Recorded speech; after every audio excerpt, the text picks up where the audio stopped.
السلام علیکم ورحمۃ اللہ وبرکاتہ۔ کس نے زندگی دی اور ہم نے کس طرح زندگی گزاری، بہت ہی زبردست اور انمول بیان، جزاک اللہ، ماشاء اللہ۔ قابل احترام بھائیوں، دوستوں، عزیزوں، جب سے انسانوں کے دنیا میں آنے کا سلسلہ شروع ہوا ہے، ہر ایک کے دنیا میں آنے کا راستہ ایک، دنیا سے جانے کا راستہ ایک۔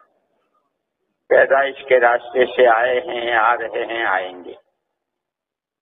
موت ہی کے راستے سے گئے ہیں، جا رہے ہیں اور جائیں گے۔ ان دونوں کے بیچ کا جو وقفہ ہے، اس وقفے کا نام زندگی ہے۔ اب یہ جس نے زندگی دی ہے،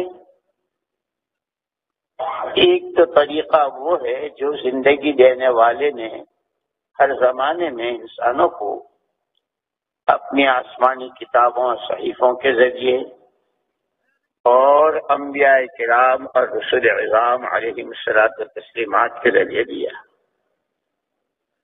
اور ایک طریقہ زندگی کا منمانی، جی کی چاہی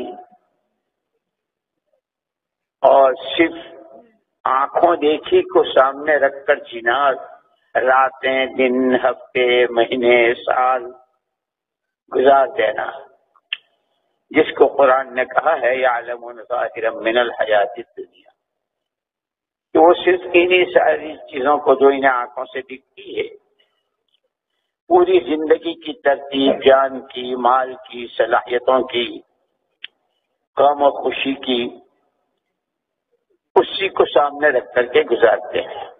اصل زندگی وہ ہے اور اصل طریقہ وہ ہے جو زندگی دینے والے نے بتلایا ہے۔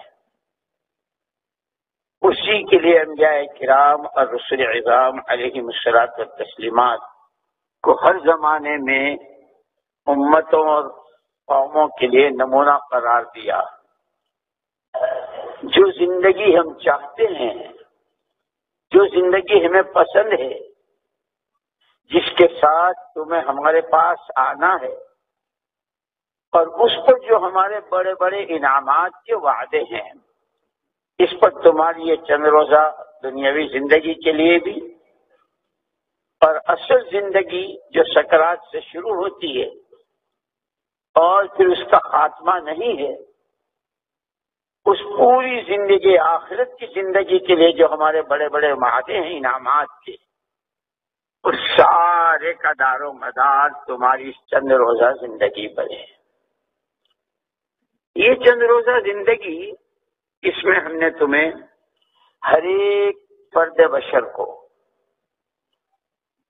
جان، مال اور صلاحیت، یہ تین چیزیں دی ہے، اور ان تینوں چیزوں کے ساتھ ہر ایک میں ہم نے محنت کا ایک مادہ رکھا ہے، جانی محنت، مالی محنت، اپنی سوجھ بوجھ، عقل و خرد اور صلاحیتوں کے استعمال کی محنت۔ پھر محنت کے بارے میں ہمارا دستور یہ ہے کہ ہم کسی کی محنت کو ضائع نہیں ہونے دیتے، ہر ایک کی محنت کا نتیجہ اس کے سامنے۔ اب یہ انسانوں کو اختیار ہے کہ جس نے زندگی دی ہے اور اس نے جو زندگی گزارنے کا طریقہ آسمانی کتابوں، صحیفوں اور انبیاء اور رسول علیہم الصلوۃ والتسلیمات کے راستے سے دی ہے، اس کے اعتبار سے اپنی جان و مال اور صلاحیتوں کے استعمال اور اپنی محنت کا میدان قائم کرے،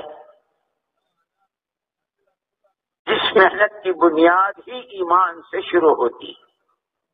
انبیاء کرام، رسول اعظام علیہم الصلوۃ والتسلیمات والی جو محنت ہے،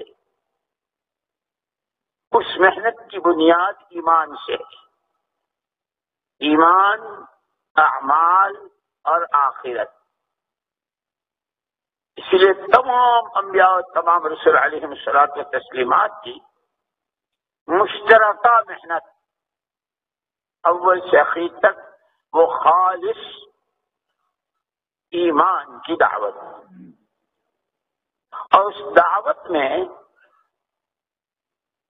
جس اللہ کو ماننا ہے، ایسا ماننا ہے اس کے لیے ہر نبی کے زمانے میں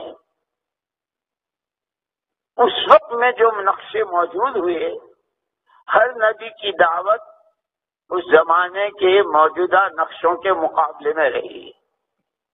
کسی نبی کے زمانے میں دولتوں کے نقشے تھے، کہیں حکومتوں کے نقشے تھے، کہیں زمینداری کا نقشہ تھا، کہیں صنعت، حرفت اور ٹیکنالوجی کا نقشہ تھا۔ ہر نبی کی دعوت، لوگوں تمہیں جو آنکھوں سے دکھ رہا ہے، دولت ہوگی تو کام بن جائے گا، ملک ہوگا تو کام بن جائے گا، زمینیں ہوں گی تو کام بن جائیں گے، اپنے مسائل حل ہو جائیں گے، یہ جو کچھ تم دیکھ رہے ہو یہ آنکھوں کا دھوکہ ہے۔ اصل کام بنانے والی، مسئلوں کو حل کرنے والی، مشکلات کو دور کرنے والی، چین، سکون، امن، آپس کا پیار و پریم، برکتیں، رحمتیں دینے والی ذات صرف اللہ ہی کی ہے۔ اس اللہ کو مانو، اس کو ماننا ایسا جیسا وہ ہے۔ اسی لیے جب بچہ پیدا ہوتا ہے تو پیدا ہوتے ہی اس کے ساتھ کئی نسبتیں وجود میں آ جاتی۔ اسی لیے اللہ جزائے خیر دے علماء کرام کو پوری شریعت مطہرہ، اس کا خلاصہ دو لفظوں میں، حقوق اور حدود، حق اور اس کی حد۔ ان تمام حقوق میں ماں باپ کا، بھائی بہنوں کا، پڑوسیوں کا، بیوی بچوں کا، چھوٹے بڑوں کا، علماء کا، عوام کا، امت کا، کتنے حقوق، پھر ہر حق کی حد۔ لیکن تمام حقوق میں سب سے پہلے جس اللہ نے عدم سے وجود دیا، کچھ نہیں تھے، اللہ جل جلالہ عم نوالہ نے تنے تنہا بلا شرکت غیر اپنی قدرت کاملہ سے اس انسان کو وجود دیا۔ اس لیے تمام حقوق میں سب سے پہلا حق اس اللہ کا۔ تو میرے بھائیوں بزرگوں، جس طرح ہم نے مولانا صاحب کی یہ پیاری کارگزاری سنی، جس میں انہوں نے یہی تلقین کی ہوئی ہے اور ہمیں بتایا ہوا ہے کہ ہمیں اللہ تعالیٰ نے پیدا کیا ہے اور ہمیں اللہ تعالیٰ کے احکامات کو اپنی زندگی میں لانا چاہیے، اس میں ہماری ہی آخرت کی بھلائی ہے۔ باقی یہ دنیا فانی ہے، کسی کے کام نہیں آنا، تو ہم نیک کام کریں، اس میں ہی ہماری بھلائی ہے۔ ہمارے چینل کو لائک سبسکرائب کیجیے۔ جزاک اللہ، ماشاء اللہ۔